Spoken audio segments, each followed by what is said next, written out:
Once again, you're most welcome to the Youth Roundtable Edition 2025.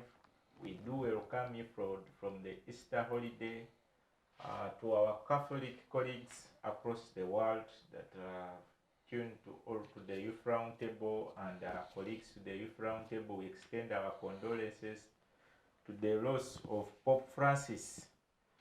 Again, we are back, and today we are back with issues concerning our education. We want to analyze the state of higher education in the country, giving relevance for government takeover of university admissions. We are well aware that before we went for Easter, Parliament of Uganda and the government of this country, the president ascended to a bill that will see government take over all admissions of students in public universities effective 1st June. Today with me on the panel are guests, some making a maiden appearance to the Youth Roundtable, and join me, my viewers, as we welcome them. From my extreme left is Kirabo Diana. Kirabo Diana is from Cavendish University, a law student. You're most welcome to the show. Thank you so much. Wow, the next towards my right from my extreme left is the most interesting of all. Mr. Jackson Banduni is a biology educator, is a cytologist, and we want to welcome him for making his maiden appearance to the show. You're most welcome, sir. Thank you so much. Glad to be here. Wow. We always look towards having you to the show to see that you really engage with our viewers and see that we keep the Youth Roundtable going. Closest to me on my left is a friend of mine, someone very familiar to the show, a debate teacher by training, whereas she may be a student at Makerere University. Join me, welcome Melody Nakalanzi. Back to the show. You're most welcome. Thank you, Ivan, and thank you for always having me. It is not just always having you, but you also having us. It works best that way. Jackson, I want to start with you for purposes of the viewers who may not have been caught behind headlines.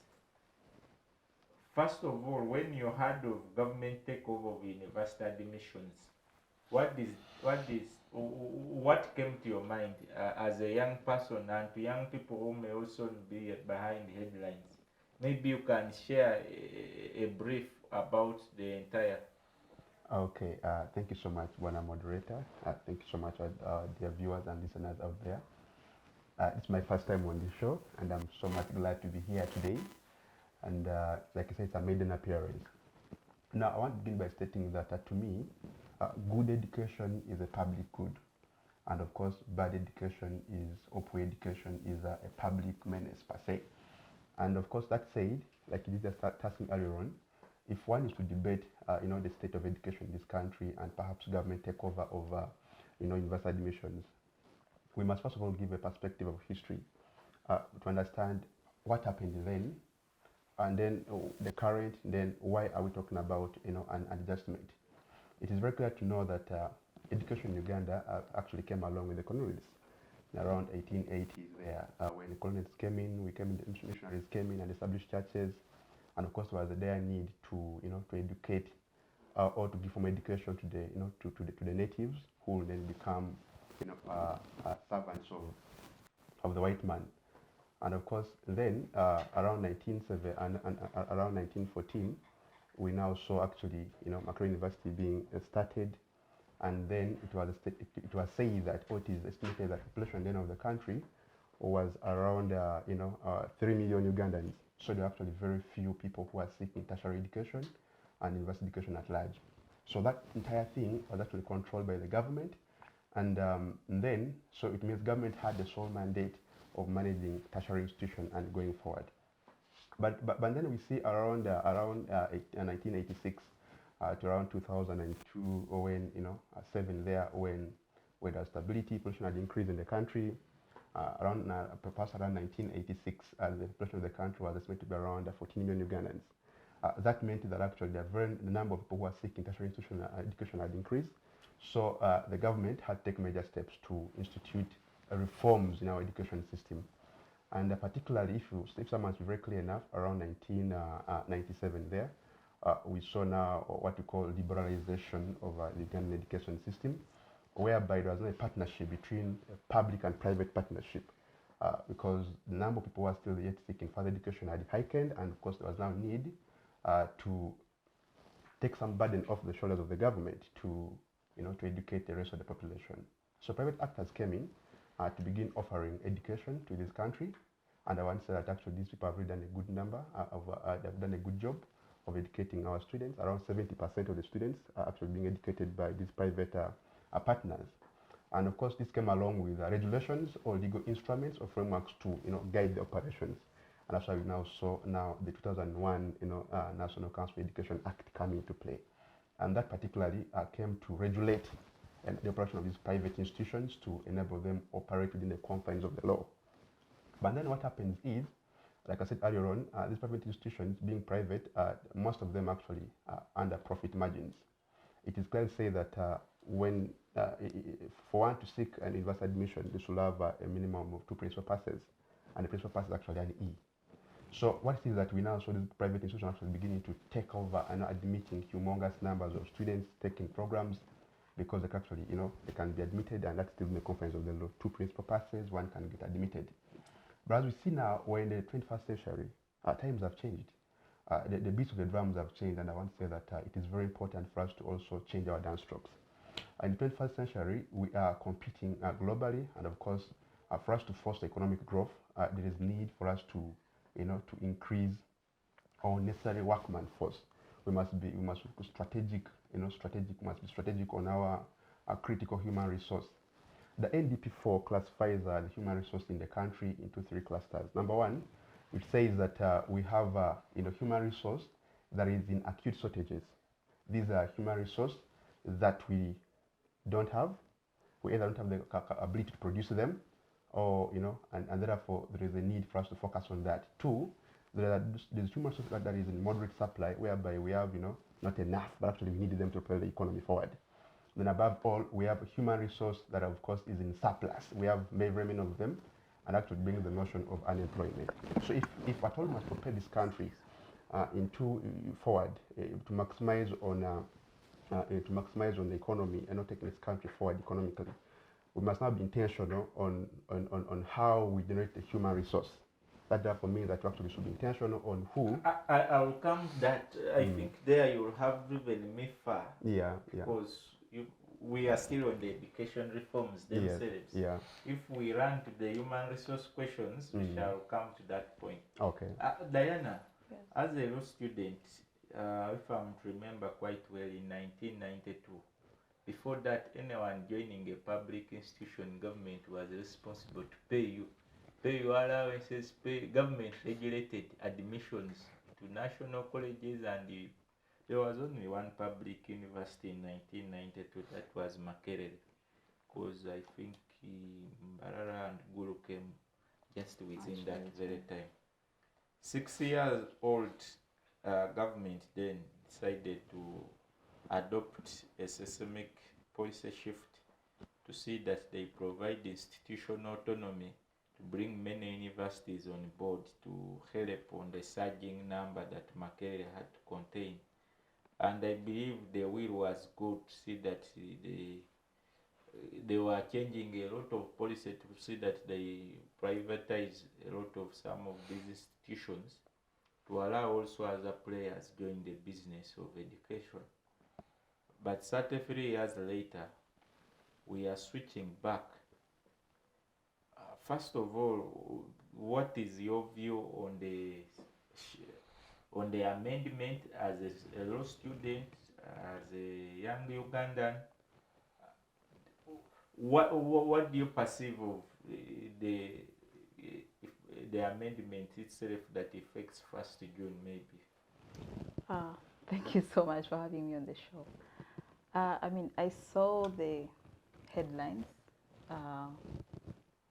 even when you check the internet right now, everything just gives you 1st July.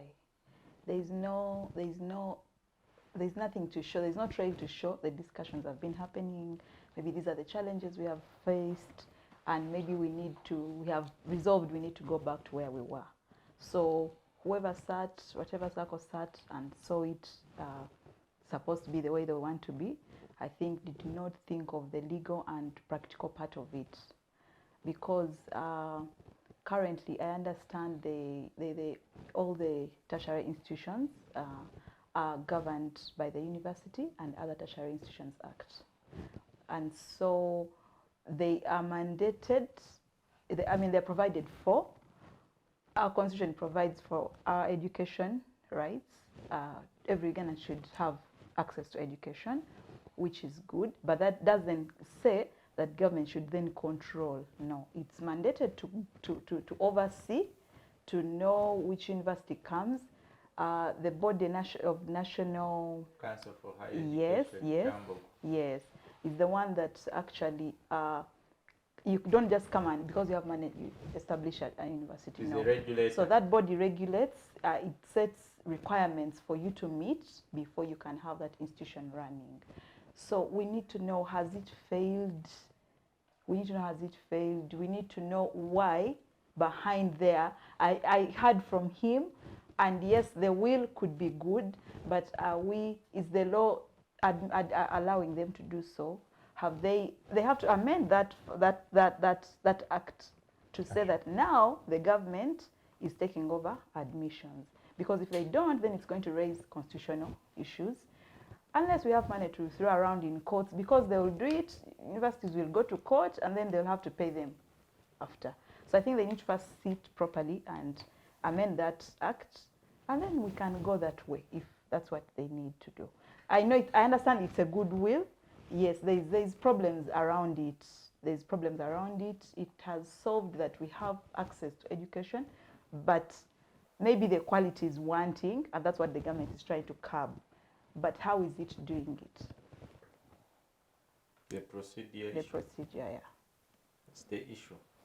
Melody, some of us who have really been to USE, you come to government university, you are in a government primary school. The education reforms of this country are quite interesting. Where you were in primary and the per capita grant given to you for tuition was 20,000 for a year. And now, okay, before I go there, that will be quite far. Do you find the reform a remedy to the current challenges of the university quality assurance, implementations in quality assurance standards, the kind of graduates universities are producing? Do you think this was the best remedy for government to see that it puts forward, given the current experiences most of you at university experience today? Okay, thank you very much, Ivan. I think, in my own opinion, we have a government that takes decisions whenever they want, at whatever time they want, and please anyways. Maybe if one person in the ministry wakes up and says that I think we should do this, those decisions or dreams, because at any point you want those big dreams. I don't know, maybe it's a dream or something that someone just sits and they're having coffee with another friend and they discuss and say, okay, maybe we need to actually do this. Because how even this was like put to the public, it was like an abrupt thing. This shouldn't be like a short-term discussion, because education is something that affects almost everyone in the country. Starting from like primary, your education is determined at university by government. But at a time when the ministry then wakes up and says, okay, we're doing this in just 1 month, then it raises a lot of questions. Number one, the practicality of implementing this entire thing is still questionable. From the word go, like institutions that are private, for example, like Uganda Christian University has like 2 intakes. This is the practical challenge that is going to come with these students. Like they have students that are off SEM for like 4 months, and they're supposed to be coming in. And I think they're supposed to like be coming in right now. And because you have to shortlist again, and that the mandate is on you, that you have to make sure that these students then go to university, it means these students have to now like wait until when government decides that they go back to school. You see, there's like those simple challenges that they are maybe not considering. And notice, from like a general overview of like how private sector exists and what private sector does, notice that private sector is motivated to work because of the profits they get at the end of the day. But that is not problematic. How? These individuals know we are driven by profit, and therefore we have to provide what is right for people to like see, something that is tangible, something that people can appreciate that exists, right? But at a time when you then say you're going to take over, it then becomes bad for them anyways, but also good maybe for government on the other side with whatever reasons they provide to us.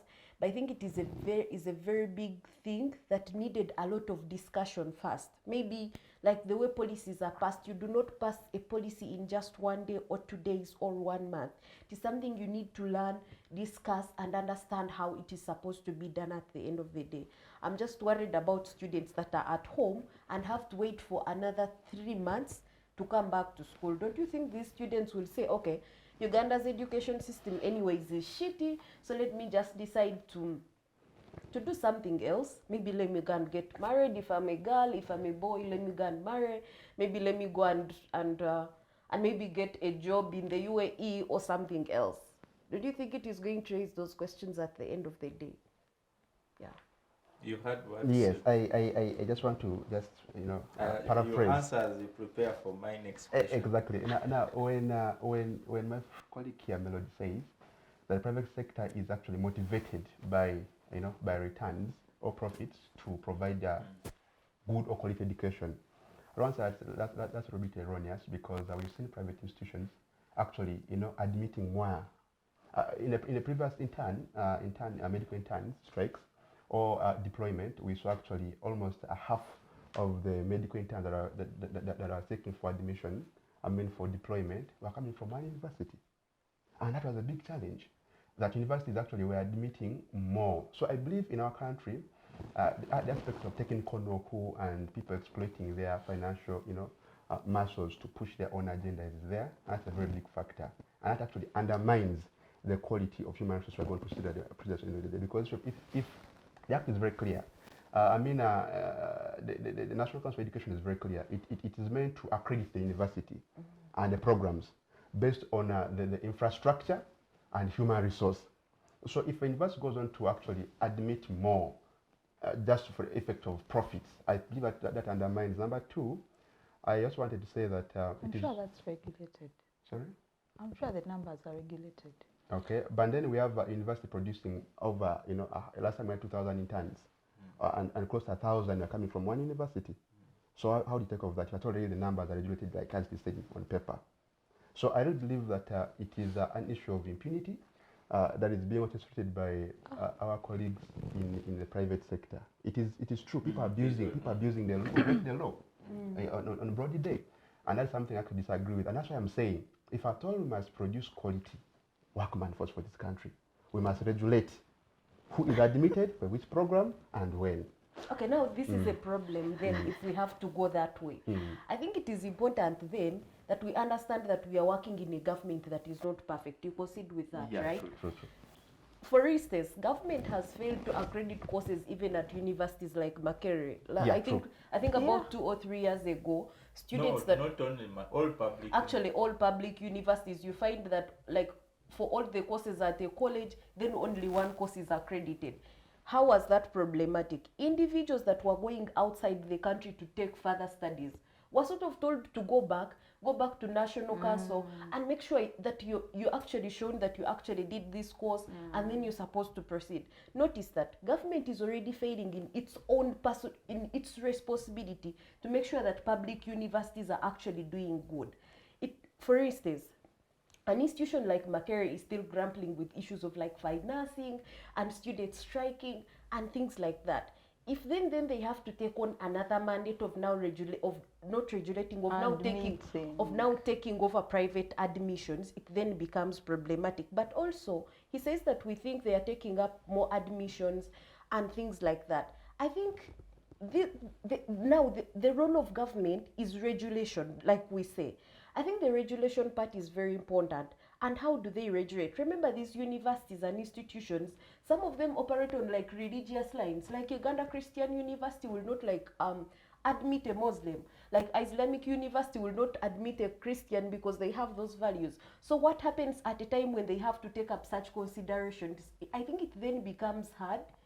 But also, the regulation of government is important, I think, but at what extent? One thing must agree on here clearly is that, yes, these reforms are timely. We need them. But now the question of implementation is what actually warrants a question. I want to ask you a question. Yes, please. I'm going to read all what government gave in as their justifications for their amendment. One is the platform will standardize entry requirements for high demand disciplines such as medicine, engineering, and law, ensuring consistency across the institutions. What had failed the government through National Council of Higher Education to see that it ensures these standards via its Quality Assurance Directorate, that they think just a mere admission system will solve? In 2019, when I did my USCE, I had dreams of coming to Makerere University. Of course, in quotes, the prestigious university in the country. Or the oldest. The oldest. The only Please don't put it in quotes. It's just genuine. Yeah, okay, well, but for the fact that it is the oldest in the country, so everybody wanted to associate it with it. Actually, up country, if you say at university, they say at Makerere. Yeah. That's what they believe. But away from that kind of banter, I failed to hit the cutoff points for medicine admission. I was then given psychotechnology on merit. My colleagues who got lower than me, actually right now they're finishing dental surgery, pharmacy at KIU. Glad you know that. So no, KIU is the king maker of his admission. Yes. You want simple life in life. Now the challenge with hard life. Now the challenge with these acts is that actually it says that for one to access tertiary education, university education, you must have two principal passes. 2 E's are enough for you to get what? For you to get admission. Yet at Makerere University, we say, well, you must have a weight of 40 point something. No, for medicine was 48, 50. Yeah, right now it's around 51. 50.2. Yeah. So you see that actually that now comes to the aspect of Need standards. 20 points, so Exactly. You must have got straight A's, understand, and maybe some good distinctions in O level to warrant you to do what? Medicine. Now compare for me a doctor who's going to come from Makerere University who joined with straight A's, then one who went to KIU with straight E's. These 2 E's. With these 2 E's. Who would you go? Who do you trust a pregnant woman with? Definitely, I'll go to my colleagues who were at medical school from Makerere University. But experience has proven different. At MAST, no way. I'm speaking from first-hand experience. I'm from medical school at Makerere University. Colleagues have always gone for these, inter-college competition, blah blah blah. Quizzes, medical quizzes. Always top. We got up Dar es Salaam and we top. We always top that shows you that one person who has straight E's should not, if at all want to produce critical workmen for this country, should not be taken to particular fields because you lack the acumen in the first place. You get a point? To internalize the concepts. No, but here, university is different. So the problem was... You can graduate when you don't resemble is when you are again a genius. We have even seen first-class degree holders. Those are few cases. In their variations are continuous. Knowledge is a continuous variation. You're going to have people, even in the medicine class of 20 straight 20s, where people are getting retakes. Get a point? Yes. So the question of how the grades were gotten is the question to ask. But the point here is, the question is whether you have the 20s. If you have the 20s, it's okay. My point is very simple. If a university is to admit someone with straight E's into a profession which is a critical, then we are not going to focus on knowledge generation. Right now, there's a debate that Makerere University will become a center of research. Now that they're focusing on generating knowledge. So if at all you must focus on generating knowledge, you must have people who are grounded, in academia to generate more knowledge, not only knowledge you consume. For those people who can focus and generate knowledge, are people who have proven previously by track record that they can get straight A's and so distinctions. What I get from you Yes. is that you think the person that sat down and put the minimum requirement at 2 principal Now, passes do you know what happened was then? insane. You know what happened? Then there was a question of accessibility to education. Yes. That's why there's a private-public Yes, partnership. Yes, about but by quality. the now time it's someone sets but a now it's minimum about standard, ensuring quality and ensuring quality learning. I'm an educator for the information. Why the new curriculum has come here today, it is because we want to ensure quality learning outcomes to all Ugandans. that's You right. get a point? It's not about accessibility. It's about ensuring quality learning outcomes. That's If right. you step So- out of university gates tomorrow, Yeah. you can actually not be employed. Why we're employed today The is because clarity I see here, So the my platform question- is targeting the high demand discipline. Exactly. The quotas medicine, engineering, and law, ensuring consistency across systems. now, So why don't they go back to National Council a and lawyer put who more comes from maybe strict UCU regulations? is better than one of Makerere University. You know why? I don't know. I think it's the issue. The stigma is about that maybe Makerere University has a higher, maybe this one has a higher. You get a point. It has maybe higher cutoff points. So if we say maybe standardizing and say cutoff points for maybe law is maybe 40 point something. Someone doing at law at KIU has 40.00 as a cutoff point. But I want to eradicate the stigma. As a lawyer from Makerere University is better or from Google, you get a point. That stigma will go. So do That's we like have a question of standardization, our question? which I welcome. My question is different. Yes. While you have all the goodwill, Yes. can't you do it at the National Council Now, for higher education? now Just you- give you them raise a strict good question. You raise a regulations. good concern. That Yeah. if at all we must implement this, National we must Council has go back. been here We since must- 2000. Yeah, let them 2001. I was tighten. at Campo, 2001. it was next to my department. So now, Let them But tighten. we never had practicals in engineering. as and a I lawyer, used to quarrel. you say National Council for Higher Education Act, the 2001 Act, okay, Yeah. must actually be amended so that we can operate in the confines of the law, which I agree. Yeah. I have no legal background, but I agree on that basis. Number two, National Council for Education, I think, also failed on its role of oversight and regulation. Yeah. At Makerere University in 2020 to 2023, I did cytology. I joined that program before it was accredited. The program began at Makerere University in 2011 up to 2021 when we put up a strike and they threatened to demonstrate. They have been taking people's money. Yes. The program was Universities are fused the now. program was We on district pay quota. money for it. The program was on national merit, it's on private, and it's on loan scheme. People are studying. The first graduation was in 2015. And these guys are unemployed. Yeah, I speak today. Our country has a tendency of producing the workman force. Like they don't even have plans of what? Employing, using. Yeah. That's a big problem. So if at all we must actually redirect our focus and say, well, what is needed at this particular point of time to propel this economy forward? We need the lawyers, we need the doctors, we need the engineers, then let's recruit more students in these disciplines. And that can only be achieved if at all we have a central admission platform. At CSA, this year we want to realize 20 intakes. You get about 200 intakes of medical students. That's the demand, that's how much you can consume. That can only be achieved through having a centralized or joint admission, which I welcome. Doesn't that Our infringe lawyer Diana, on our rights? let me pose your question. If you pose Jackson questions, you will not succeed. To our viewers, we do appreciate and we are sorry if Jackson has attacked 10 of your university. That We're is very not part sorry. of We're very sorry. Civic Space TV is for all universities. So, when you go to most countries, okay, the only country I've visited in Europe, issues of university admissions are still managed by government. That's amazing. That it aligns with even the student's skill set and strengths. And I once said that the benchmarkers of this should have gone with the same spirit. But my question will come to one of the core justification government is giving. The Ministry of Education projects that the reform will reduce skills mismatches Good. by 25% within 5 years, It is wrong. citing data-driven course allocations as a key driver. My question still remains. With our syllabus, our curriculums are alone. We have a different O-level curriculum. Now A-level still remain to an old curriculum. So universities implement cut-off points and they find the two principal passes that were set. Universities that have higher demand go to hide into cut-off points which are in the law, not anywhere in the act.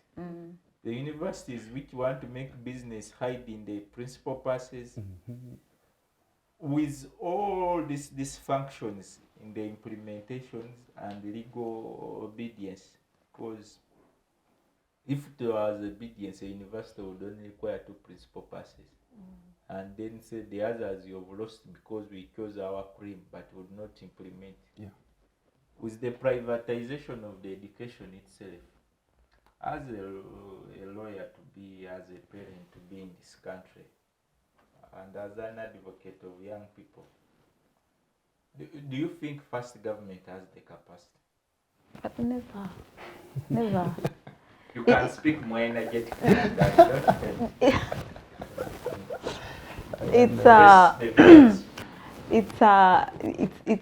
It's for me, it disturbs me to think that they can sit and want to bite more than they can swallow. Right now, we were very happy with the new curriculum for the lower schools, yeah, and I think it shapes the direction that we are taking as a country. But then when you sit and then now want again to, before you reach, imagine now A level has still the old curriculum. A person is coming to, like a person that started S4 last year, he's now in S5, again back to the same thing. And then they have to find a system that is going to regulate their admission, which won't, it's confusing for the younger generation.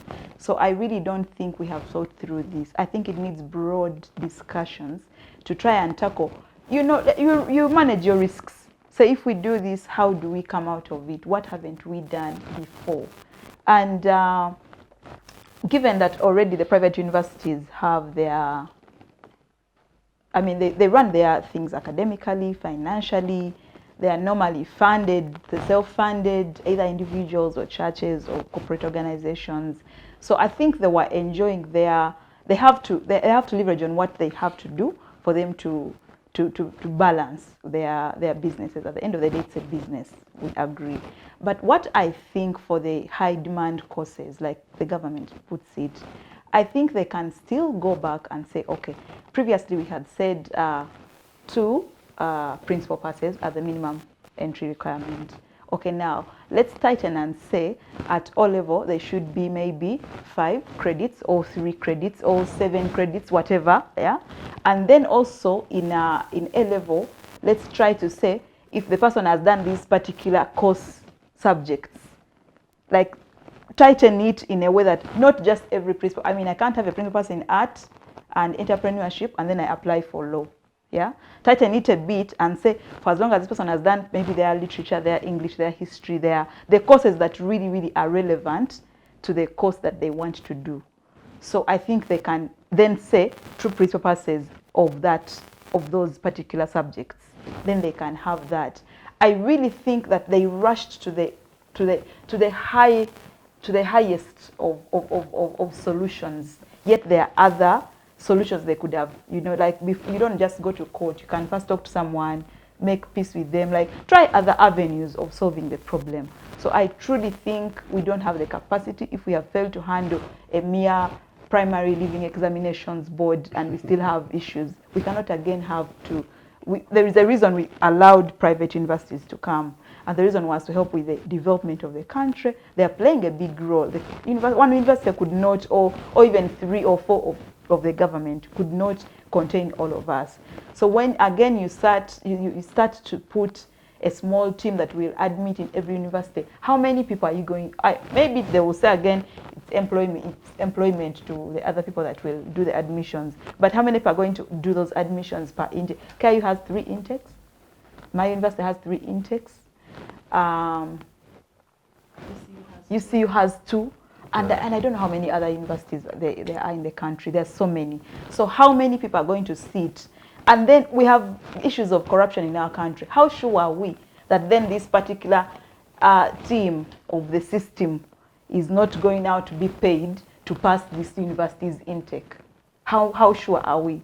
Because I think it should stay at the body that let the body be penalized if they do not meet the standards they have been given. For me. Melody, we are still discussing issues of the national higher education admission system. And one of its justifications in its approval was, beyond alignment with national priorities, the centralized system promises practical benefit. It aims to eliminate the chaos of multiple admissions where students secure spots at several institutions only to abandon some, leaving seats vacant. Over to you. Okay, I'll basically start from multiple admissions. Now, this is what happens. Like for public universities, he told you when he was finishing his USC, he wanted to go to Makerere, right? Like everyone dreams He wanted medicine. He went to Makerere but wanted medicine. Exactly. So his dream was to go to Makerere and do a medicine course. You see, you cannot invest all your eggs in one basket. You have to try different avenues. Say, with the system you use. Exactly, I get it.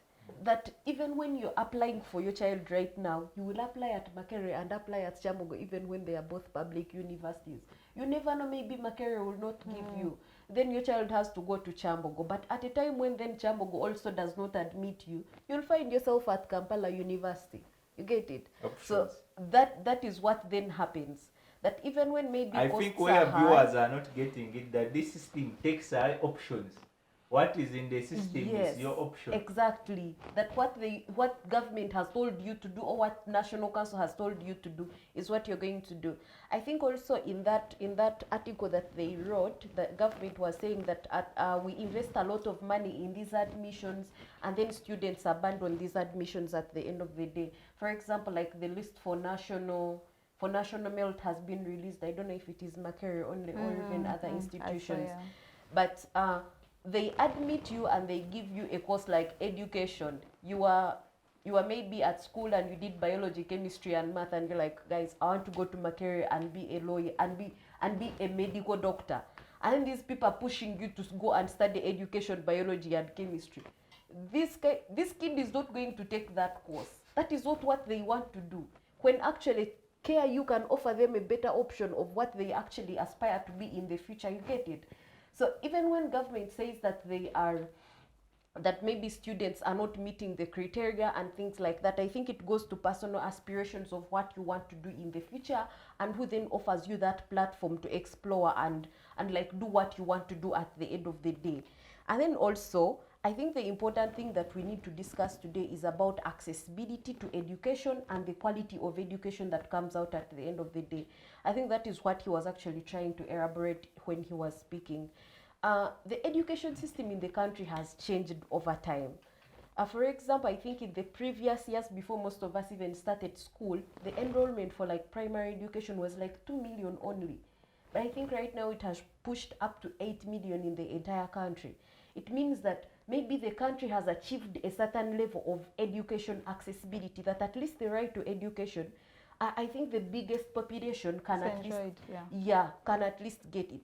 But now the question is, do we then meet the quality of education that we want at the end of the day, or are people still like struggling to make sure that that they fit in the job market, that they compete globally with other people and things like that? Then it becomes a question for us then to answer. I think I'll elaborate more on that.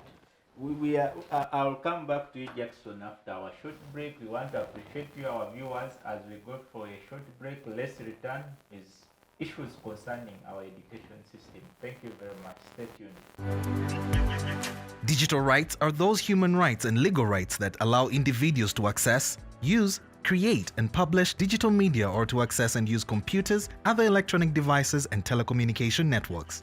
Digital rights include a right to freedom of expression, information and communication through technology, a right to privacy and data protection, a right to credit for personal works, a right to universal and equal digital access, a right to identity, a right to anonymity, a right to be forgotten, and a right for protection of minors, among others.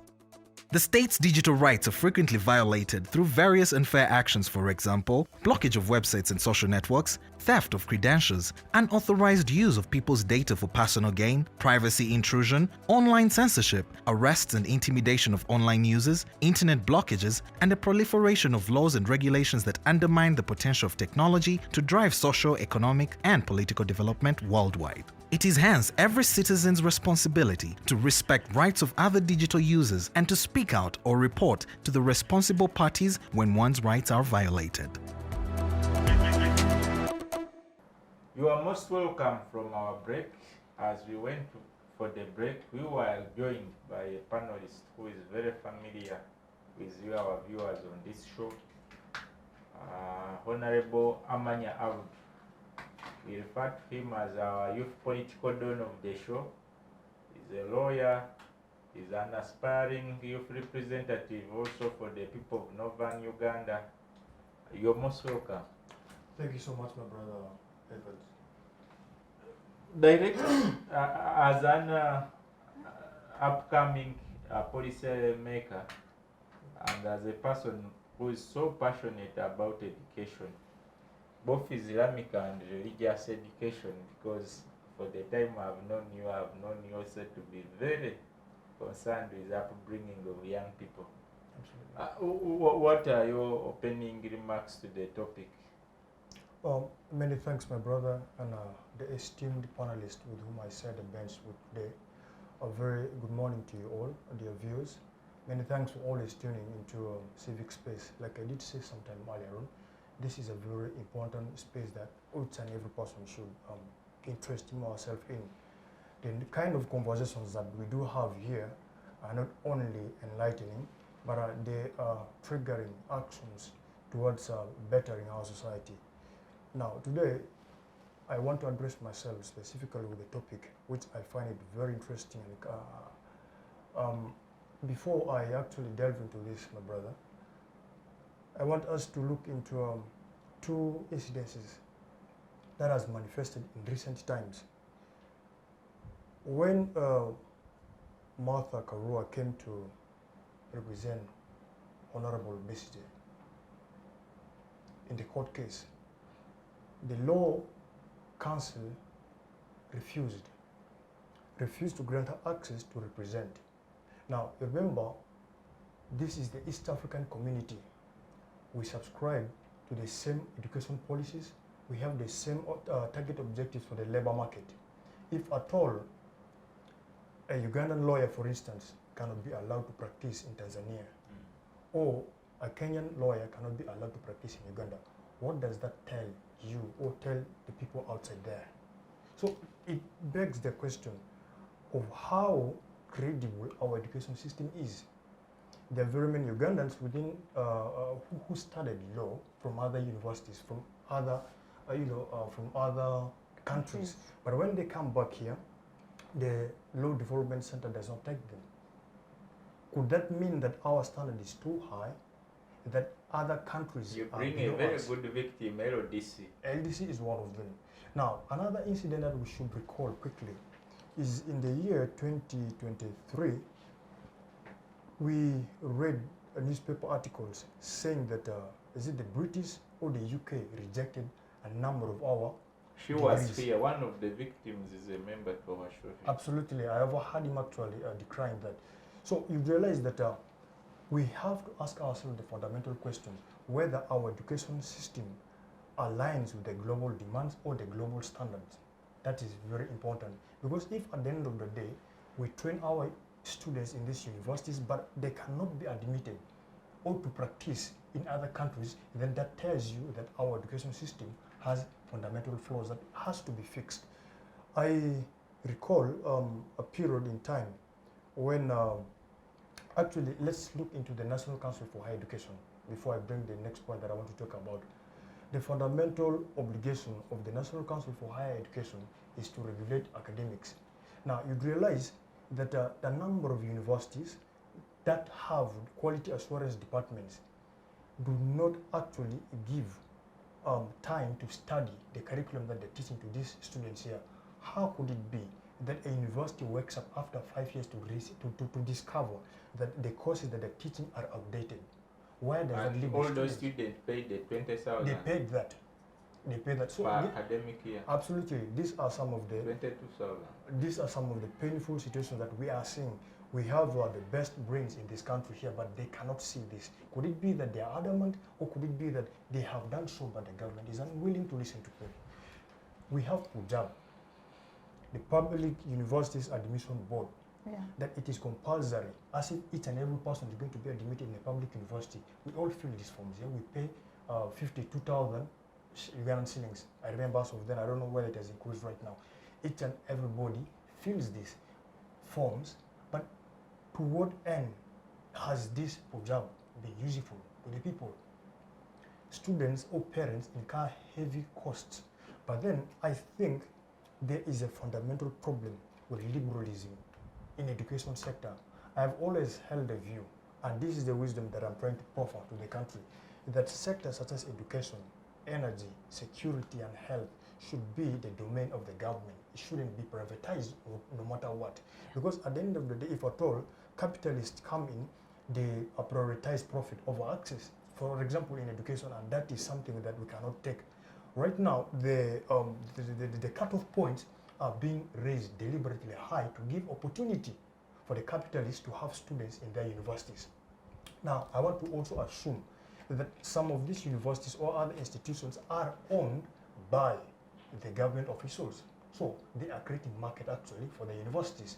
At the end of the day, a student who joins, for example, medicine with 10 points at the university my good brother called earlier on, would graduate at the same pace with one that went to Makerere with 20 points. So that creates the impression that it is actually the university that you go to that makes you who you are. Yet in actual sense, a number of things could have happened the other side. The metric for measuring or for assessing admissibility is not standard. So if at all the government wakes up today and says that we need to standardize this, I think we need to salute the government. However, I do hold a view also that the government is doing a cosmetic reform in the education system. Admission is one bit of the reforms, but the government needs to go deeper. Apparently, if at all the government sets a policy that each and every person who wants to be admitted for law must attain, let's say, 20 points, let it be like that. Whether you're going to KIU, whether you're going to Uganda Pentecostal, whether you're going to Nkumba, whether you're going to Makerere University, it has to be uniform. And the admission should be in one system. This is a recommendation that I'm proffering to the government. There has to be one system, just like Punjab uses the ACMIS, a portal. Let all applications be submitted therein. I understand there could be logistical challenges, but it should be done uniformly, and then the universities now begin to take the students therefrom. I remember vividly that students who came to Makerere University to sit for pre-entry exams for law, and they were declared failures, went to universities such as Pentecostal University, and they excelled. So you wonder what kind of yardsticks they use for measuring the students here. Could it be that there's one particular university which has prided itself in abusing other students or abusing other universities?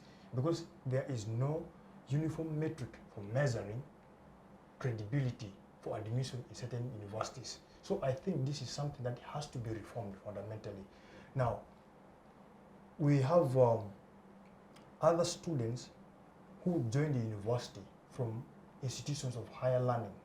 They do not directly join from the A level. Yes. So what framework do we have for this kind of students?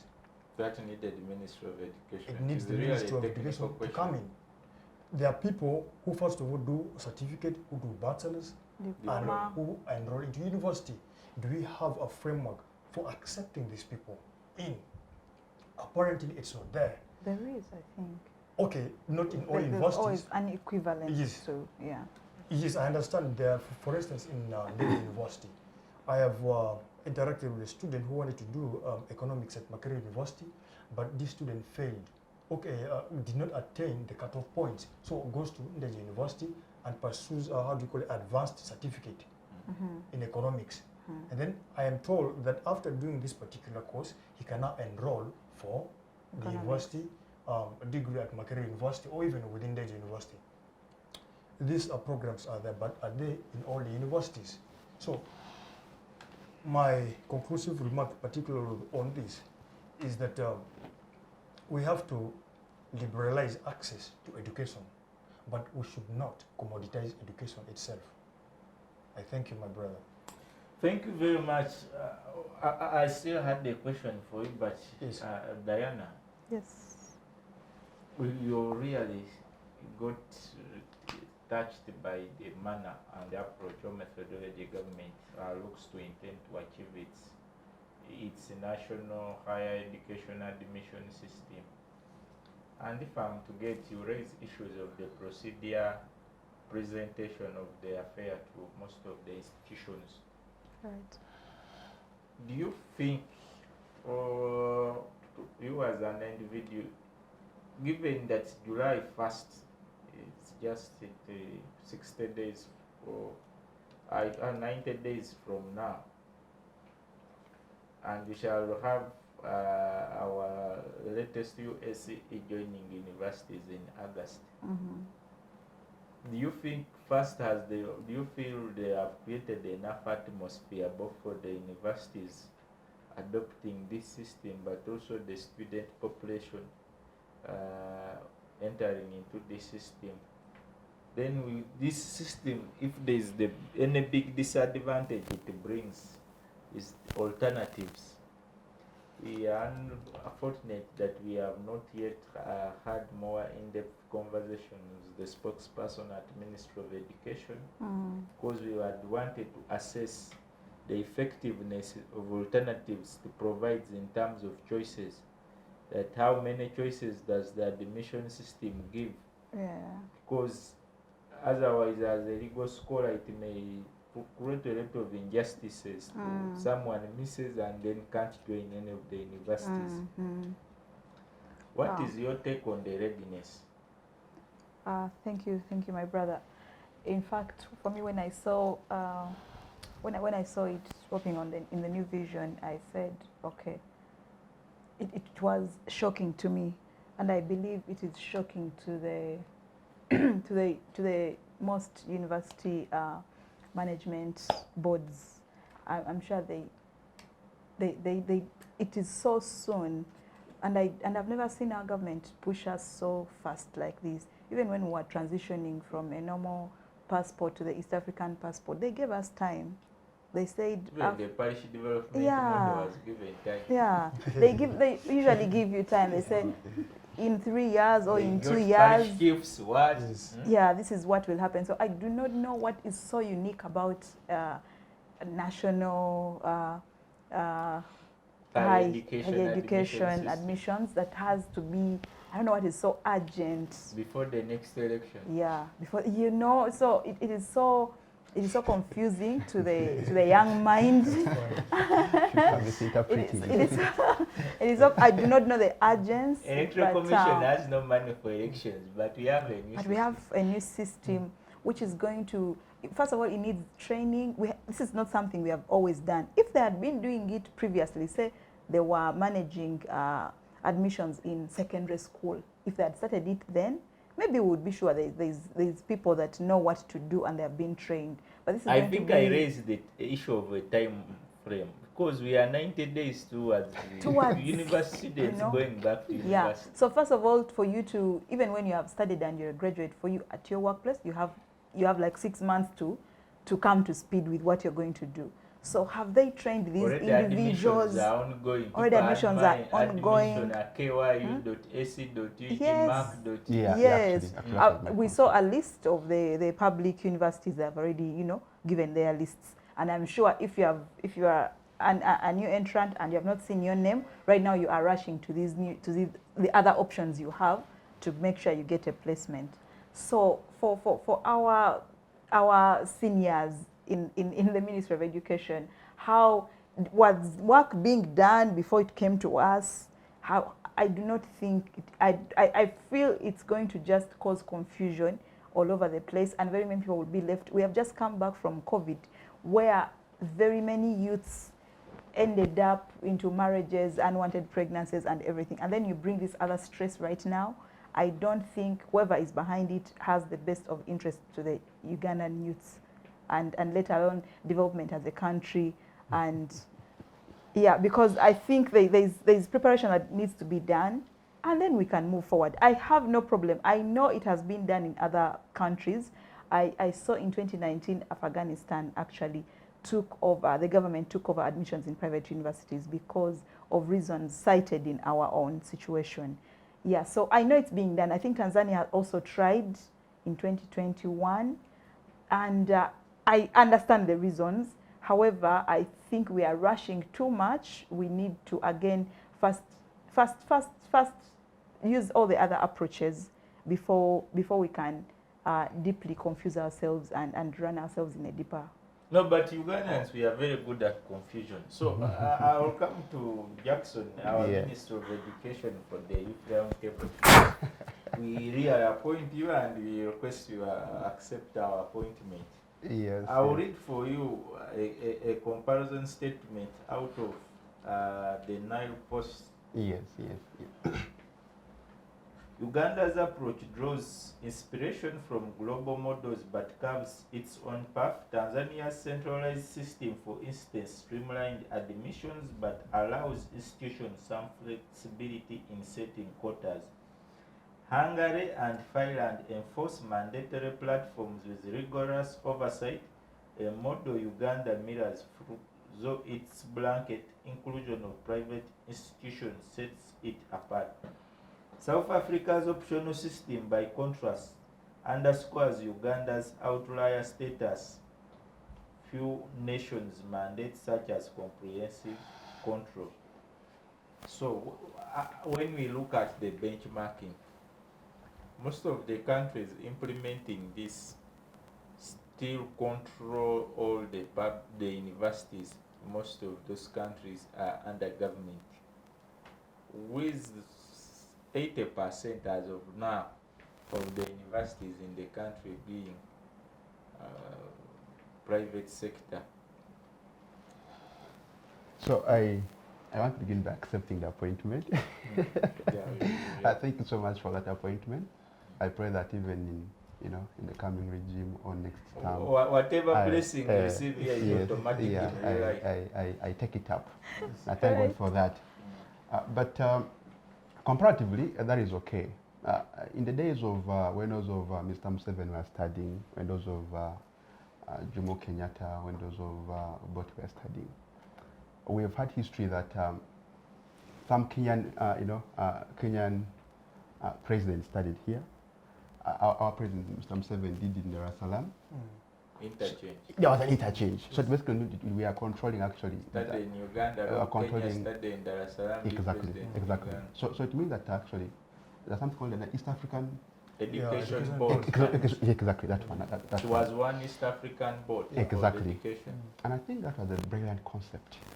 And as we talk about integration, I think these are baby steps to achieve that back. Because remember that there is a very good point that why would a Ugandan lawyer refuse to practice in Kenya, or a Kenyan lawyer refuse to practice in Uganda? Yeah. I think having a joint board would be a baby step to achieving a kind of common labor market and above all. And then as a constant, I think the East government has a very good interest, has a better will for its citizens. Yes. And that is why we are saying, well, we need to produce quality, give quality to the people. But my concern comes back to the rush and the push. The question of the time frame is a very strategic question. If the time frame is not real enough, but above all, I want to say that this conversion was actually cherry-picked or was actually guided by the National Development Plan 4. Because the National Development Plan, it stipulates that there is a need to focus on the critical, to reduce on unemployment, minimizing skills mismatches and a lot more. And however, it never gives us into detail how that will be achieved. Masazi says we should have a joint admission, board, the center, and something of the sort. So I want to say that that was said, but then where is the framework?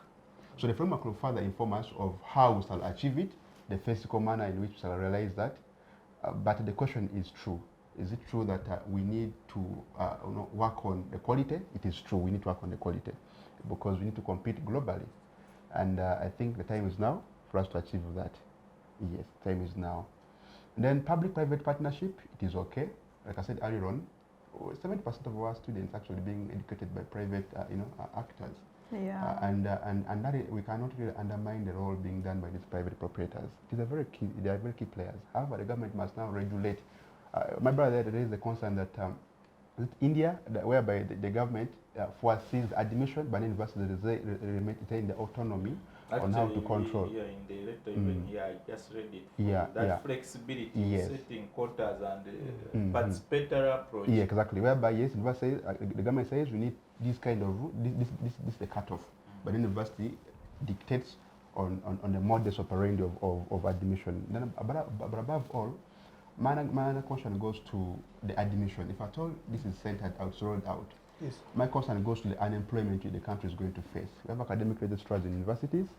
One is probably rendered jobless because with the new and redundant with the new system, whereby we see academic registrars no longer doing the active work of controlling admissions and lot more. That's my biggest worry: unemployment of those critical workman forces in universities. You raise an issue of unemployment, and my best friend here, Melody, can answer that. Part of the justification is that by linking admissions to Uganda's Vision 2040's goal of a tenfold economic expansion by 2040, the system prioritizes programs that address critical workforce shortages in sectors like renewable energy, agribusiness, and information technology. I want to get your concern. Has it been the education that is not providing people who are prepared for these jobs and priorities, or it has been government that has not been having the opportunities to provide? I'm very aware as of today, government has 520,000 jobs, of which 160,000 are in education. That is the biggest sector. Guide me here, as a youth, as a student, as a Ugandan. Has it been the education system that has been providing, not providing people to go and solve government's challenges, or government has not been having opportunities for those in the system? Okay, thank you very much, Ivan, once again. Earlier, before we went for the break, I was talking about something to do with accessibility and quality. Like I said earlier, the government has, to a larger extent, achieved accessibility to education, right? Yes. So it means right now the thing is about the quality of education that then comes out of this. I already gave you the bad part of us having all this happen, but everything comes with a good thing and a bad thing at the end of the day. For starters, private institutions, like I said, focus more on profits and how they are going to be able to survive for the next 5 or 10 years. But Honorable Amanya tells you that things to do with like public sector, public service provision, things like education, things like health, things like that is a good thing that they be controlled by government. Not just not like just regulated as it is now, but entirely controlled. Like, it makes it then easy to say, for example, I am studying a course of 4 years at Makerere University, but every other institution has it at 3 years. That is a very big thing to question. I'm studying social work. At Makerere, it is 4 years. Other universities have it at 3 years. I'm sure you also didn't know. We all didn't know. It is 3 years everywhere. So it means there is a lot of things that need to be like studied and understood. It means, like, I was in class and my lecturer says that he was invited to a certain institution that I will not say, like he said we shouldn't say, that he was invited at an institution to go and teach and lecture. And when he reached, they told him we have a course outline. So when he reached, they give him a course outline, because mostly these people are experienced, they are professors. So they give him a course outline and he finds out that this is actually his course outline, that these people just removed the name of the university, removed the name of like his name, and just gave him the course outline. And in his mind, he's like, but this is my thing. It means that we still have those things that are still happening. He told us the university, but I will not say it on air. So it means we still have even like clashes in what we study as in content. It means what we study at Makerere is different from what they study at Cavendish. So it means even in the job market, it is hard. Even my friend was telling me that she has a sister, they do the same course. And she tells her, this is the course unit I'm doing. And the other one is like, what is that? What do you even study? But the course is literally the same. So it means things are not direct. it means we cannot like go on table and discuss things the same way because they do not appear the same. What then that means and drives to unemployment is that at a time when our skills are different and are contradicting and clashing, we're going to have issues at the end of the day that we do not know, okay, who then takes what, who has the better skills, because even at a time when you all have degrees and we are not sure which one is right because of what you have studied, then it becomes hard. But also, I think exploring alternatives is a very important thing at the end of the day. That government does not just have to take a stand alone, but rather consult other people. It means that for institutions then to be able to work together harmoniously, even the private sector and the private sector and the public sector to work together, it means that individuals that are in charge of these institutions need to come to a table and discuss that even when we are driven by profit, we need to ensure that there is quality. And that can only be regulated by government. Trust me, private sector that is mainly focused on profits is very hard. They will still admit you with your one principal pass, and at the end of the day, you're not going to compete. But also, my other professor, who is my very good friend, told us that there was a time that he moves a lot, really. He tells us he moves a lot, and he really does. So he tells us that on the global market that some students have very good grades. And if you go to a university like Makerere, those people are very mean with their marks. They give you 50% for you to pass. That is all. If he studied medicine, he will tell you, for you to get a first class in medicine, it is very, very hard at Makerere. But if you go to other institutions, you will find that a class of 500 students, they have at least 20 with first class, which is very hard at Makerere. So he told us that I reach a time and I'm like, okay, should I give my students these marks? Because when I reach out there, I find other students with marks because they have a first class. It means they are given priority at the end of the day. It means now you're putting other universities or these public institutions at a disadvantage because I have a second class upper that is maybe clean and I struggled to get it. But there's this individual that because they went to a university that is maybe trying to get relevance and have like a better standard at the end of the day, for them that they only consider that, okay, I will only have my students pass in first class and second class upper, and maybe competition is better. And we all know it depends on how your papers look also, no matter what other factors will be like connection and things like that. Your papers also matter. But at a time when I have a second class lower and they have a first class, it means they are at better advantage to compete.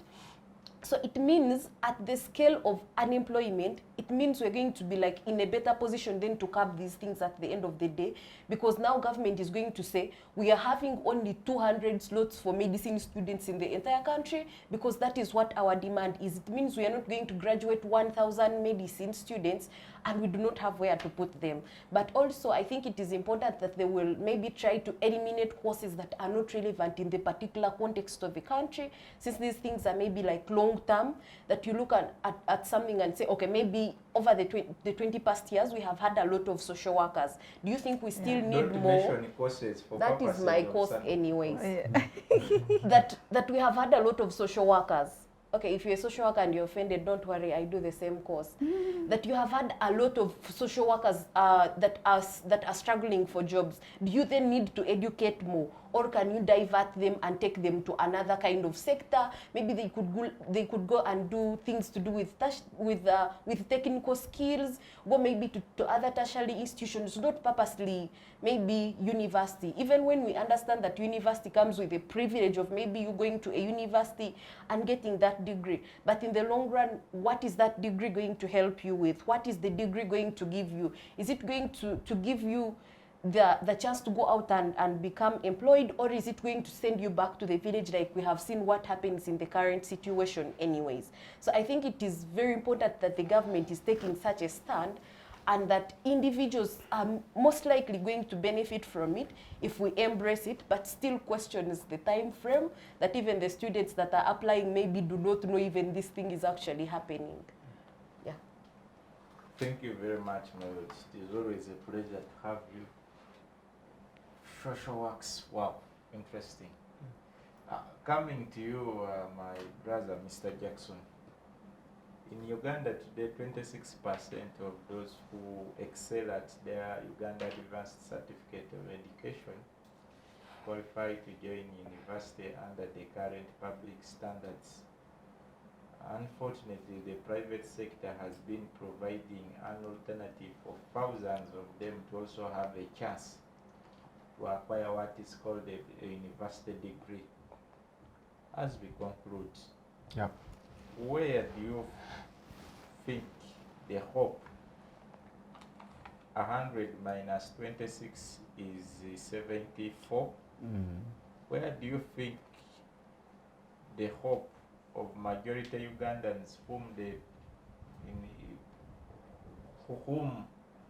may be alienated by this amendment, and where do you think, as you people in the education sector, should put more emphasis on doing the development, brain development of students, more than even concentrating on policy? Okay, thank you. Thank you.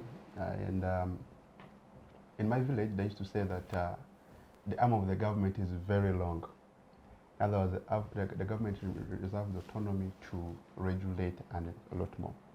Education sector, we right now have a notion going that science teachers are better off, and therefore, if someone wants to pursue education, they should go for a science education. Science teacher earns 4 million, whereas an arts counterpart 700K. There are disparities in the They pay. have to marry the same women, same houses, drive the same car. There are disparities in the pay. But one friend always tells me that kugura and vilala muko. That is it. But the fact that government actually gave more of science teachers, priority, was based on the fact that the number of science teachers then had dwindled. There was need to encourage citizens to actually take up science programs so that we can train more scientists in the country.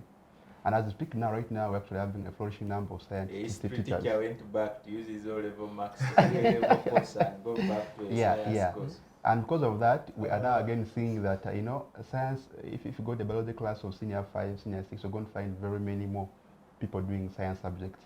And so that will affect the arts wing, whereby very people are now going for arts combinations and a lot more. Tomorrow we're going to have shortage of lawyers, we're going to have shortage of, journalists. My classmates of A-level PCB doing law. Yeah, and other human social workers and a lot more. So right now there's a shortage in the country. We have the NDP4 says we have an acute shortage of what we call workman force in terms of medicine, engineering, and and renewable energy. So the government needs to come up and say, well, how can we address this kind of critical or acute shortages in workman force? They want to do that. The government, in its own wisdom, thinks the only way it is to amend admissions, whereby we redirect and channel who goes where and at what pace and when. And I think that is wise, because I said earlier on, for a very long time, Uganda and Africa at large has just been a consumer of knowledge, but not a generator of knowledge. So redirecting people who have the ability to take up such programs is one way, number one, of making them available for own consumption in the country, but also number two is one way of promoting knowledge generation. That's a very good question. Where will the rest now go? Now, well, we have skilling programs in the country. What will benefit you to go and do a program whereby the demand is less and become unemployed? Actually, if you went and become an apprentice, maybe and did a skilling program, you will be self-employed. I rather therefore think that it is much more better for me to be self-employed with my skilling program than going to pursue a program which has very many numbers and then I become unemployed tomorrow. So the government is trying to eliminate, number one, skill mismatches. Number two, eradicate unemployment. That's not possible if at all we can redirect who is recruited where, Jackson, if I may admitted where, and when. Yes, please. Yes, you're talking about the paradox of priorities, which is something very important. Yeah. My brothers and esteemed panelists, you note that of late the affinity for masters has increased exponentially. That someone finishes the bachelor's course and immediately thinks about A master's program. for perhaps two reasons. One is beating unemployment. Yeah, sure. Because the space cannot give opportunities for the students, they want to think that masters is an employment to them. Now, when you look at certain courses, for example, accounting, a student who completes a bachelor's degree in accounting is as useful as a teller on the street. For him or her to be useful or as an accountant, this person must undertake, how do you call it? SCCA. Okay, SCCA is for international. CPA. CPA, Has to yeah. undertake CPA. Why can the universities look into integrating these programs within the bachelor's course so that they finish all at once? Absolutely. But apparently you have to first finish the bachelor's course and then you go for CPA. It's or like else you go law for masters. school. Or other people actually get to I understand. think we need a lot of integration to reduce time, money, but also have more Absolutely. efficiency. You recall in the year 2022, December, I don't recall the exact date, we sent people to the space. Which university trained those students there? I don't want to bring that discussion. And by the way, people went to the moon. They never came back. We never heard from them. Yeah, thank you. That's a good addendum. As I part, as like that time is done, number one, the reform is timely, but I challenge the manner in which it is being implemented. But even then, we're not even sure where to be implemented because there's no framework of its implementation. I therefore maybe think that maybe it was maybe a thought that came in our planners' mind that maybe I think we should do this, but then they never went forward to brainstorm on how to implement it. However, we circularly call to them to further go back and rethink on the strategy of implementation. Otherwise, it will be timely to eliminate unemployment because right now people are saying, even if I study, there are no jobs. Let me be earning. My village there, young men are going to fishing. Some are riding motorcycles. They're saying, but you guys went to school. What are you doing? Because out of unemployment in the country. But again, number two, I'm saying that we must have a standard. If you must compete globally, you must have a standard. Number two, that standard also help us to eliminate stigmatization that someone who going to University A is much better than someone at University B, because we have a standard that if you can do law maybe in University A, you can also do it at University B. And then above all, the government has a tendency of echoing out stuff, then doesn't fund them. If at all, it's actually called the government, that if at all the government is to roll out such kind of reforms and programs, then they should also allocate sufficient funding. You must have priority. The education is not maybe a charity, it is a service. And it being a service, every other person in this country deserves that kind of service. Yeah, and it's a mandate of the nation to educate its citizens. However, if private actors have been called upon, they also operate within the confines of the law to eliminate the kind of dilution in the quality of our command force. Thank you. Thank you very much, Mr. Jackson. I want to appreciate you for those elaborate statements and alternatives you're offering the government of Uganda, but also the stakeholders involved in our education system. We do appreciate. Wow, our lawyer of the show.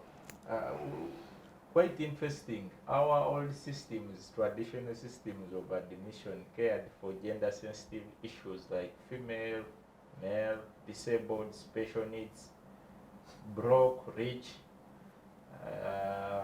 Okay, some were even caring who had gone offline that they would even look at regional balance.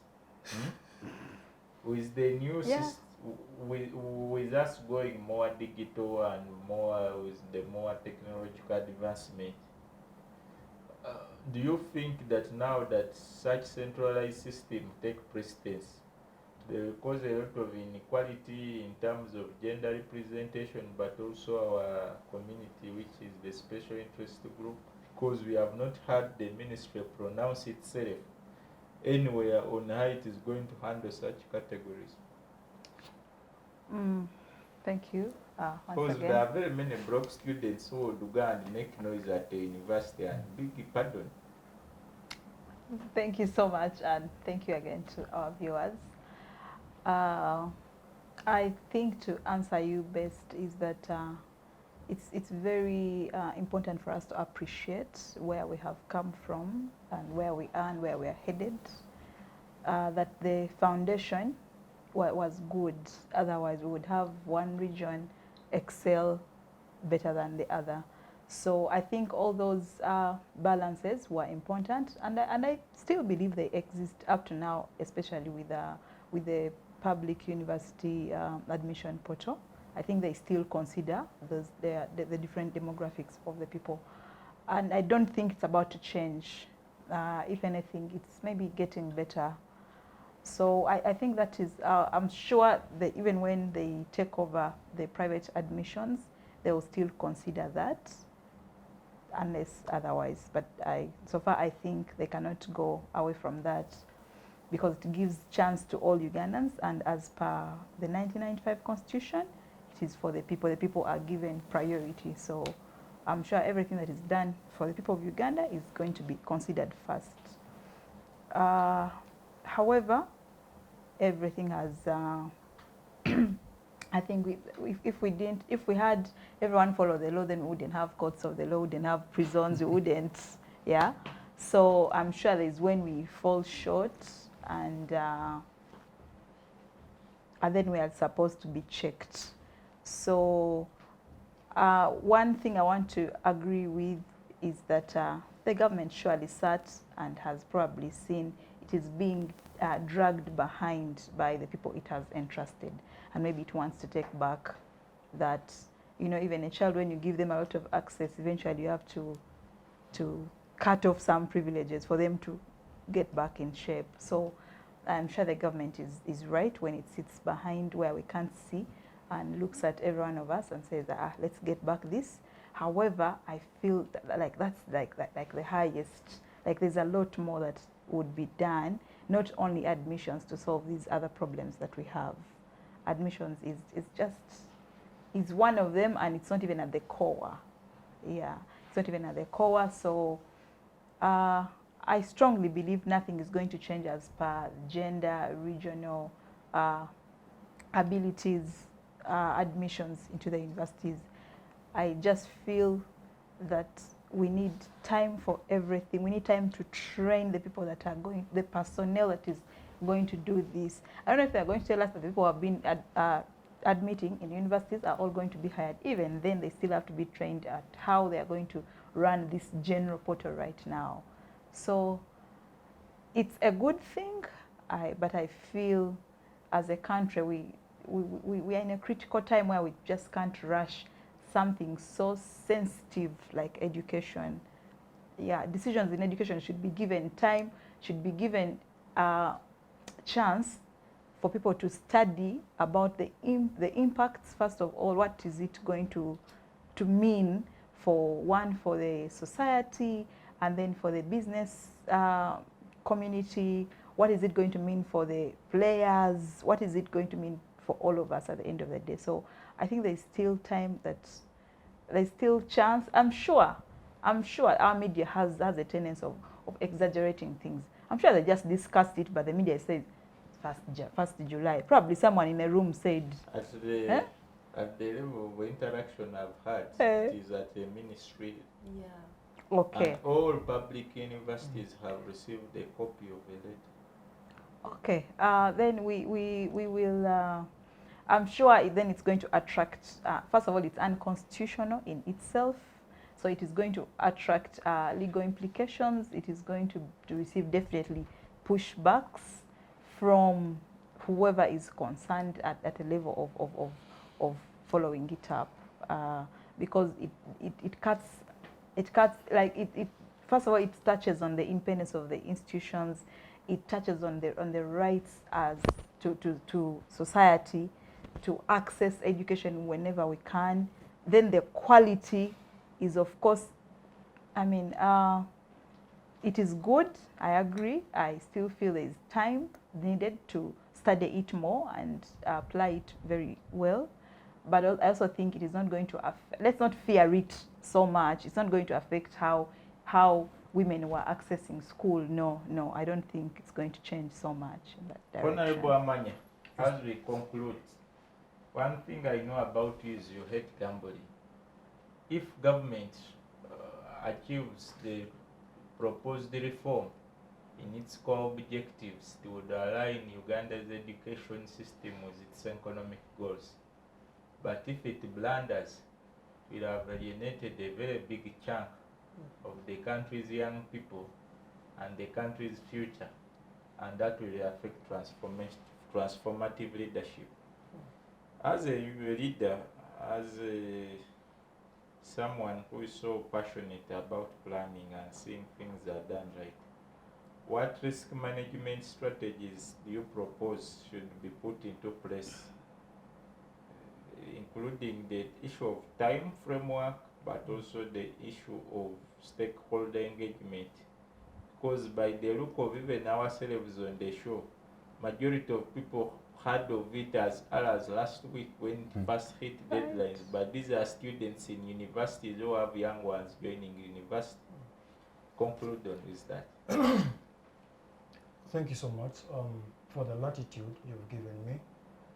I want to commend the government for the wisdom that it has come up with in terms of regulating admissions in universities. I believe that is a baby step towards greatness. However, I have to be clear on this, that the paradox of priority demands that we should first of all look into the quality. We should do a quality assessment over the issue of admissibility or admission of students in the universities. There are a plethora of issues within the education sector that needs the government's attention. You have seen a number of universities, public universities, complaining because of underfunding from the government. I thought this would take precedence because issues to do with admission are easier to resolve. For instance, if at all the government wakes up and says that there has to be a standard metric for admission in any particular course, I think that is it. The government will not spend a lot of things. But then we do not have this policy infrastructure in place or this. I think even the tuition prices itself is. Yes, okay, not about the tuition. You realize that the private institutions fund their education programs, whereas for public institutions, can find the same program somewhere 5 million or somewhere 1 million. Yes, exactly. So for public universities, the government expands from the public coffers, but for private institutions, they price according to the resources that they inject in. They will not penalize them. But the most important thing is no matter how much they're putting in, the quality has to be regulated. Otherwise, if at all we do not do that, the policy that we're going to put in place will suffer a stale birth, which will be very problematic for this country here. We have to align our courses with the demands of the job market, and it shouldn't be an opportunity for maximizing, profits at the end of the day. From the look of things, the current status quo tells us that education is being commoditized, which I find so saddening, especially to those who are marginalized that cannot afford this education. So the government has to come in as an equalizer by setting an equal footing for Kiramutu, for everybody who wants to undertake the education in this country here. Mind you, there are other universities from other countries that are also coming in place. Yes, international universities that are coming in. Does the government have a safety haven for these other universities that are coming in? Conclusively on this, I did say earlier on that there is no framework within the policy proposition for students who come from other tertiary institutions or higher institutions of learning. Thank you. As we conclude, we want to appreciate our panelists. Thank you very much to our viewers. You can always leave your comments to any particular panelist via the Civic Space TV on YouTube. See you again next Wednesday, same time, same place. Thank you.